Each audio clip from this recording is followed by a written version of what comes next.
राजनीति और जुर्म का पुराना रिश्ता है, सिर्फ भारत में ही नहीं बल्कि पूरी दुनिया में।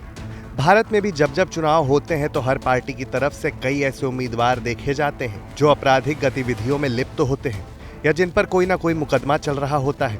ऐसे मौकों पर उम्मीदवार और पार्टी का कच्चा चिट्ठा लेकर आती है एडीआर की रिपोर्ट। एडीआर यानी association for democratic reforms. Gujarat में चुनाव होने वाले हैं और पहले चरण में कुल 89 सीटों पर चुनाव होने हैं, जिसके लिए 788 उम्मीदवार मैदान में हैं। लेकिन रिपोर्ट के मुताबिक इन 788 में से 167 प्रत्याशियों के ऊपर आपराधिक मामले दर्ज हैं।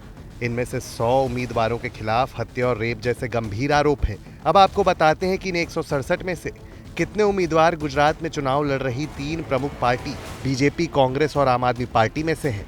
पहले बात बीजेपी की कर ली जाए तो गुजरात में बीजेपी पिछले 27 सालों से सत्ता में मौजूद है। गुजरात में अपनी सत्ता को बरकरार रखने के लिए बीजेपी ने अपनी पूरी ताकत झोंक दी है। गुजरात में बीजेपी ने अपनी पूरी फौज को उतार दिया है।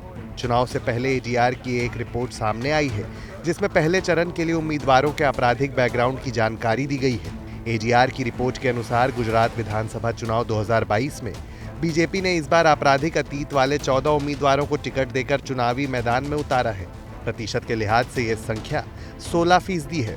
गुरुवार को एसोसिएशन फॉर डेमोक्रेटिक रिफॉर्म्स की एक रिपोर्ट से मिली जानकारी के मुताबिक कांग्रेस गुजरात में होने वाले चुनाव के पहले चरण में आपराधिक बैकग्राउंड वाले उम्मीदवारों की लिस्ट में दूसरे नंबर पर है। गुजरात में पहले चरण के कांग्रेस के 35% उम्मीदवारों के खिलाफ आपराधिक मामले हैं।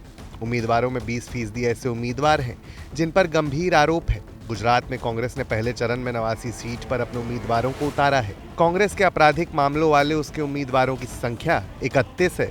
वहीं बात की जाए तीसरी सबसे प्रमुख पार्टी यानी आम आदमी पार्टी की, तो आम आदमी पार्टी द्वारा गुजरात में पहले चरण के लिए घोषित किए 88 उम्मीदवारों में से 36% उम्मीदवारों पर आपराधिक मामले दर्ज हैं, जिसका मतलब आपके 31 उम्मीदवार दागी हैं।